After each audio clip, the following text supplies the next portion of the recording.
Assalamualaikum warahmatullahi wabarakatuh. Kami dari kelompok B8 akan memaparkan materi tentang metabolisme lipid. Yang pertama, apa itu metabolisme lipid? Metabolisme lipid adalah sebuah proses rumit dalam tubuh yang melibatkan beberapa tahapan, mulai dari lipid yang dikonsumsi dari makanan atau produksi lipid dalam tubuh, sampai ke degradasi atau transformasi menjadi sejumlah struktur dalam tubuh yang mengandung lipid. Lipid yang dimaksud di sini adalah lemak atau substansi mirip lemak. Fungsi metabolisme lipid. Fungsi metabolisme lipid sendiri di sini ada dua. Yang pertama yaitu metabolisme lipid memungkinkan organ tubuh untuk menggunakan energi atau menyimpan energi pada adipose atau lemak tubuh. Yang kedua, lipid memiliki banyak fungsi biologis, yakni menyimpan energi dan berfungsi sebagai komponen membran, seluler, dan lipoprotein. Hanya saja, kebanyakan bentuk lipid harus menjalani proses metabolisme sebelum digunakan. Untuk slide selanjutnya akan dijelaskan oleh rekan saya. Metabolisme mencakup proses anabolisme dan katabolisme. Anabolisme sendiri atau sering disebut sintesis merupakan proses pembentukan molekul kompleks di dalam tubuh dari sel yang lebih sederhana sehingga membutuhkan energi. Sedangkan katabolisme atau penguraian merupakan pemecahan molekul kompleks menjadi sel yang lebih sederhana sehingga melepas energi. Metabolisme lipid terdiri dari jalur eksogen, endogen atau berhubungan dengan metabolisme lipoprotein, dan jalur reverse cholesterol transport yang berhubungan dengan metabolisme HDL. Jenis-jenis lipid. Yang pertama ada asam lemak. Asam lemak merupakan asam monokarboksilat rantai panjang yang mempunyai 2-24 atom karbon C dan memiliki ekor hidrokarbon nonpolar yang panjang yang menyebabkan kebanyakan lipid tidak larut dalam air. Asam lemak terdiri dari asam lemak jenuh dan asam lemak tak jenuh. Asam lemak jenuh yaitu asam lemak yang tidak memiliki ikatan rangkap, sedangkan asam lemak tidak jenuh merupakan asam lemak yang memiliki satu atau lebih ikatan rangkap. Yang kedua ada gliserida. Gliserida terdiri dari gliserida netral dan fosfogliserida atau fosfolipid. Gliserida netral merupakan campuran ester antara asam lemak dengan gliserol. Fungsinya sebagai simpanan energi berupa lemak atau minyak. Setiap gliserol mungkin berikatan dengan 1, 2, atau 3 asam lemak yang tidak harus sama. Jika gliserol berikatan dengan 1 asam lemak disebut monogliserida. Jika gliserol berikatan dengan 2 asam lemak disebut digliserida, dan jika gliserol berikatan dengan 3 asam lemak disebut trigliserida. Lemak dan minyak merupakan trigliserida. Lalu ada fosfogliserida atau fosfolipid. Lipid dapat mengandung gugus fosfat. Lemak termodifikasi ketika fosfat mengganti salah satu rantai asam lemak. Penggunaan fosfogliserida adalah sebagai penyusun membran sel sebagai agen emulsi. Yang ketiga ada lipid kompleks, yaitu kombinasi lipid dengan molekul lain. Contoh penting dari lipid kompleks yaitu lipoprotein dan glikolipid. Lipoprotein merupakan gabungan antara lipid dengan protein. Ada 4 kelas mayor dari lipoprotein plasma yang masing-masing tersusun atas beberapa jenis lipid yang nanti akan dijelaskan oleh teman saya. Lalu ada glikolipid, merupakan molekul lipid yang mengandung karbohidrat, biasanya seperti galaktosa atau glukosa. Istilah glikolipid biasanya dipakai untuk lipid yang mengandung satuan gula tapi tidak mengandung fosfor. Lalu ada non-gliserida. merupakan lipid jenis ini tidak mengandung gliserol. Jadi asam lemak bergabung dengan molekul-molekul non-gliserol. Yang termasuk ke dalam jenis ini adalah sphingolipid, steroid, kolesterol, dan malam atau W. Sphingolipid merupakan fosfolipid yang tidak diturunkan dari lemak. Penggunaan primer dari sphingolipid adalah sebagai penyusun selubung myelin serabut saraf. Pada manusia, terdapat 25% dari lipid merupakan sphingolipid. Lalu ada steroid. Beberapa hormon reproduksi merupakan steroid, misalnya testosteron dan progesteron. Steroid lainnya adalah kortison. Hormon ini berhubungan dengan proses metabolisme karbohidrat, penanganan penyakit artritis, reumatoid, asma, dan gangguan pencernaan, dan sebagainya. Lalu ada kolesterol, jenis lipid yang menyusun membran plasma. Kolesterol berhubungan dengan pengerasan arteri. Dalam ini timbul flek pada dinding arteri yang mengakibatkan peningkatan tekanan darah karena arteri menyempit, penurunan kemampuan untuk meregang, pembentukan gumpalan dapat menyebabkan infark miokard dan stroke. Yang terakhir ada malam atau lilin atau W. Ester antara asam lemak dengan alkohol rantai panjang. Wax tidak larut dalam air dan sulit dihidrolisis. Wax sering digunakan sebagai lapisan pelindung untuk kulit, rambut, dan lain-lain. Selanjutnya akan dilanjutkan oleh teman saya.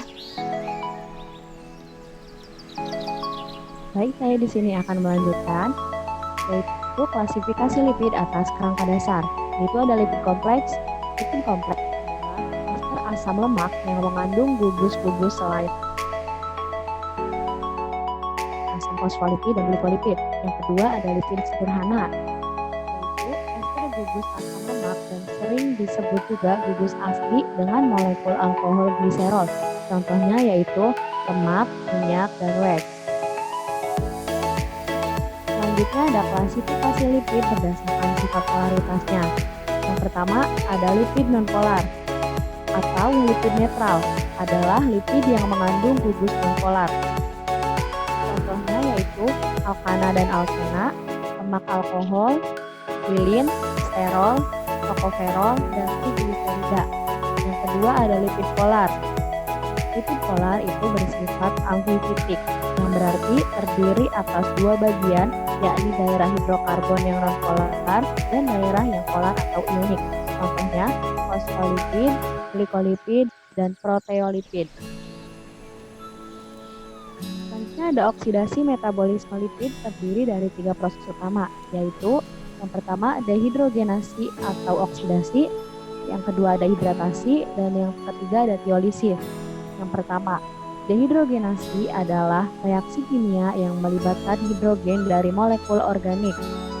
Yang kedua yaitu hidratasi adalah karakteristik fisik yang meliputi interaksi antara bahan dengan molekul air yang dikandungnya serta molekul air yang ada di udara. Yang terakhir ada tiolisis, yaitu reaksi dengan tiol atau air SH yang membelah satu senyawa menjadi 2. Kelas mayor yang tersusun dari beberapa jenis lipid yaitu antaranya ada kilomikron. Kilomikron adalah suatu zat yang memiliki fungsi membawa energi dalam bentuk otot. Yang kedua ada HDL atau High Density Lipoprotein atau kolesterol baik. Fungsinya yaitu untuk mencegah terjadinya ateroma atau penyempitan pembuluh darah akibat lemak. Yang ketiga LDL atau Low Density Lipoprotein atau kolesterol jahat. LDL adalah salah satu penyebab utama pembentukan ateroma.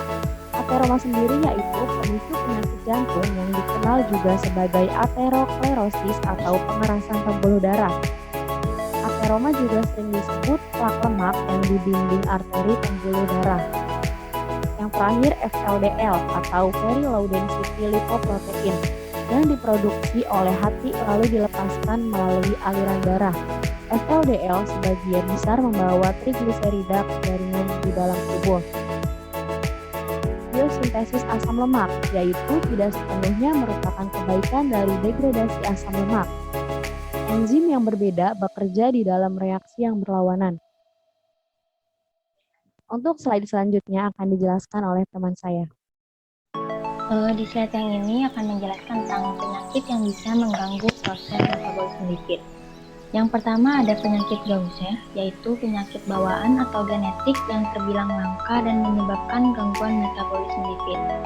Kondisi ini menyebabkan menumpuknya zat lemak pada berbagai organ tubuh, seperti limfa, hati, paru-paru, tulang, dan kadang pada otak. Penumpukan lemak pada organ-organ tersebut juga dapat mengganggu fungsinya. Untuk penyakit ini sendiri dibagi menjadi 3 tipe. Untuk tipe yang pertama ditandai dengan pembesaran hati dan limfa, serta adanya kelainan tulang seperti terasa nyeri hingga patah tulang. Untuk tipe yang kedua, kondisi ini menyebabkan rusak otak parah dan terjadi pada bayi. Kebanyakan anak yang mengidap penyakit Gaucher tipe 2 ini meninggal saat berusia 2 tahun. Untuk tipe yang ketiga, ada kemungkinan terjadinya pembesaran hati limfa pada penyakit Gaucher tipe 3 ini. Pada tipe ini, secara bertahap, otak dapat terpengaruh kondisi ini. Biasanya dimulai sejak masa kanak-kanak atau remaja. Hingga saat ini, belum ada obat untuk mengatasi penyakit Gaucher tipe 2 dan 3. Untuk tipe 1, pilihan pengobatan yang bisa diambil tersedia dalam bentuk terapi pemberian obat-obatan pengganti enzim. Untuk penyakit yang kedua ada penyakit Tay-Sachs atau gangguan metabolisme lipid yang merupakan penyakit keturunan langka. Kondisi ini menyebabkan banyak zat berlemak menumpuk di dalam otak. Penumpukan ini dapat menghancurkan sel-sel saraf hingga menyebabkan masalah pada pengidapnya secara fisik maupun secara mental. Berikut ada gejala-gejala penyakit dari Tay-Sachs diantaranya. Yang pertama, anak menjadi buta dan tuli. Yang kedua, kehilangan kemampuan untuk menelan. Yang ketiga, otot mulai terkikis. Yang terakhir, muncul kelumpuhan. Penyebab penyakit Tay-Sachs ini yaitu dari mutasi gen. Untuk penyakit yang ketiga, ada sindrom Barth atau beta-HS. Beta-HS sendiri yaitu kelainan genetik langka pada metabolisme lipid yang utamanya menyerang pria. Kondisi ini disebabkan oleh mutasi gen staphylogen atau TAZ yang memengaruhi produksi kardiopilin. Kardiopilin merupakan jenis lipid esensial yang berperan penting dalam metabolisme energi. Beta-HS merupakan kondisi serius yang dapat menyebabkan gangguan berupa yang pertama, ada kelemahan otot jantung, kedua, neutropenia, ketiga, hipotonia, keempat, kelemahan pada otot, kelima, otot rangka tidak berkembang, keenam, pertumbuhan yang terhambat, ketujuh, kelelahan, kedelapan, kecacatan fisik, dan yang terakhir peningkatan asam organik yang menyebabkan fungsi mitokondria aktif. Untuk penderita beta-HS ini dapat memiliki semua karakteristik di atas, salah satunya 2 gejala saja. Kelainan ini diturunkan oleh ibu kepada anak perempuan dan laki-laki. Namun, hanya anak laki-laki yang akan mengalami gejala penyakit beta-HS ini. Untuk penyakit ini, belum ada obat yang dapat menyembuhkan. Dokter mungkin akan meresepkan obat-obatan untuk mengatasi gejalanya saja. Sekian pemaparan materi dari kelompok kami. Mohon maaf bila ada kesalahan. Wassalamualaikum warahmatullahi wabarakatuh.